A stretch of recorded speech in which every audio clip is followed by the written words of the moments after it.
Namo Buddhaya and welcome to the Dhammapada series.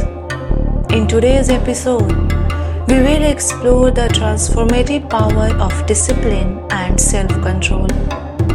Through two powerful verses, the Buddha contrasts the life of those who surrender to indulgence and those who cultivate mindfulness and moderation.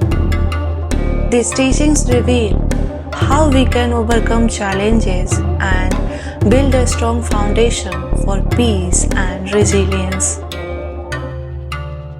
The Buddha speaks in chapter 1, verses 7 and 8 of the Dhammapada.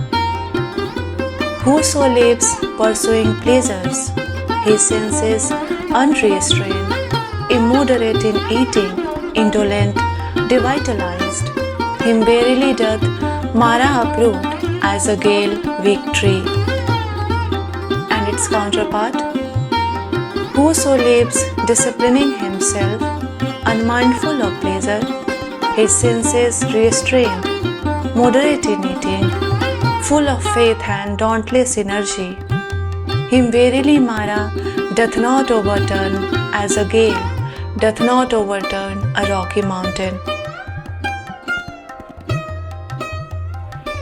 You see, these two verses offer a vivid contrast between two approaches to life, one led by indulgence and lack of discipline, and the other grounded in mindfulness and self-control.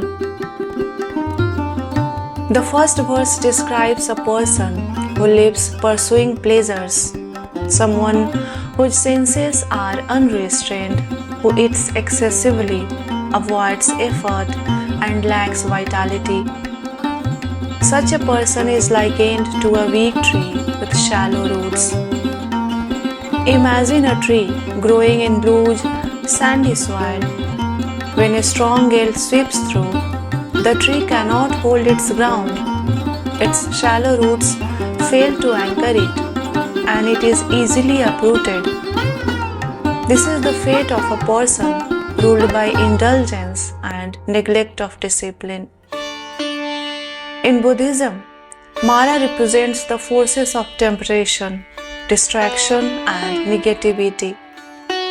When Maraj storms strikes such a person, they are easily overcome.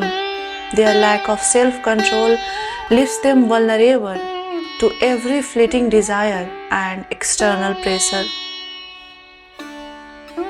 The second verse presents the opposite image, a disciplined individual who lives with restraint and purpose. This person does not chase after every pleasure. They practice moderation in eating, restrain their senses, and cultivate energy and faith.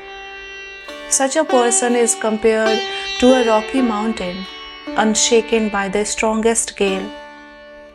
Think of a mountain deeply rooted in the earth. No matter how fierce the storm, the mountain remains immovable, its strength unaffected by external forces. This is the power of discipline. When Mara's temptation arises, the person's self-control acts as a shield, protecting them from being overthrown. These verses illustrate two paths in life. The first path of indulgence and carelessness is easy to fall into, but leads to instability. The person on this path is at the mercy of their impulses, unable to withstand challenges or temptations. The second path of discipline and mindfulness requires effort and determination, but builds inner strength. This person develops resilience, allowing them to navigate life's storms with grace and clarity. You see, the Buddha's imagery is not just poetic, it is a practical guide. By restraining our senses, moderating our habits, and cultivating faith and energy, we can become like the rocky mountain, unshaken by life's trials. The choice is ours. Will we let Mara uproot us, or will we stand firm against the winds of distraction and temptation? To illustrate the power of discipline, let's revisit a defining moment in the Buddha's life, the night of his enlightenment. As the Buddha meditated under the Bodhi tree, determined to attain enlightenment, Mara, the embodiment of temptation and distraction, appeared. Mara unleashed his full arsenal to sway the Buddha. He sent his daughters to seduce him, representing sensual pleasures. He conjured terrifying demons to instill fear.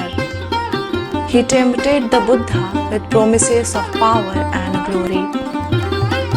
But the Buddha remained unmoved. With unwavering discipline, he turned his focus inward and saw Mara's tricks for what they were: impermanent distractions. He touched the earth as his witness, declaring his resolve. Mara was defeated and the Buddha attained enlightenment.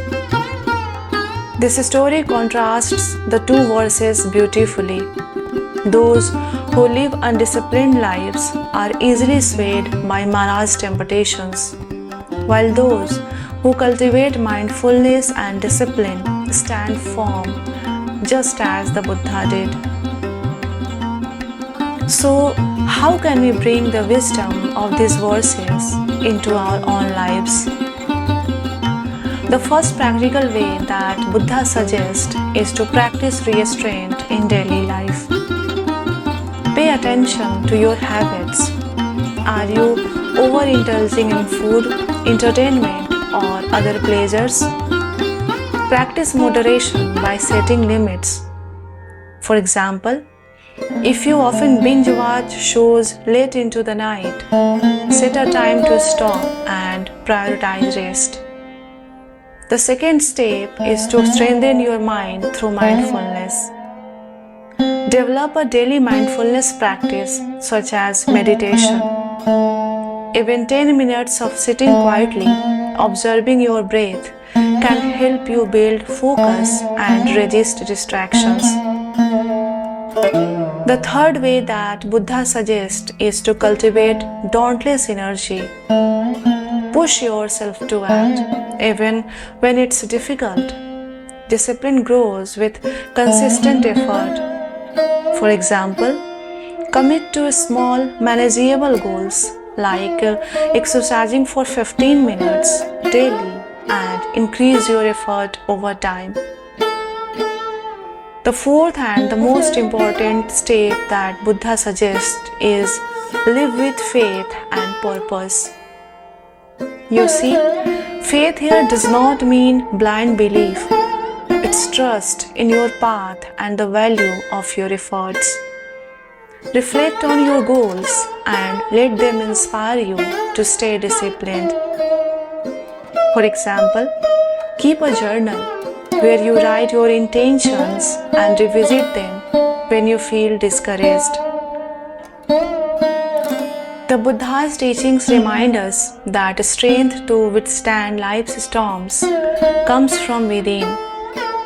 When we choose discipline over indulgence, we become like the rocky mountain, resilient and unshaken by the forces of distraction and temptation.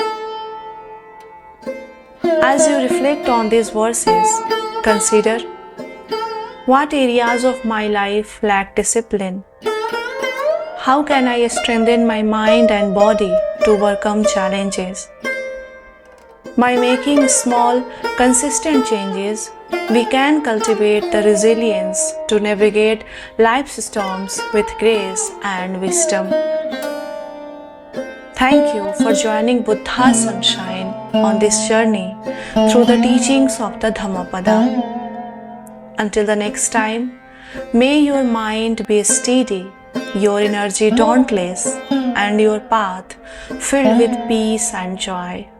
Stay blessed.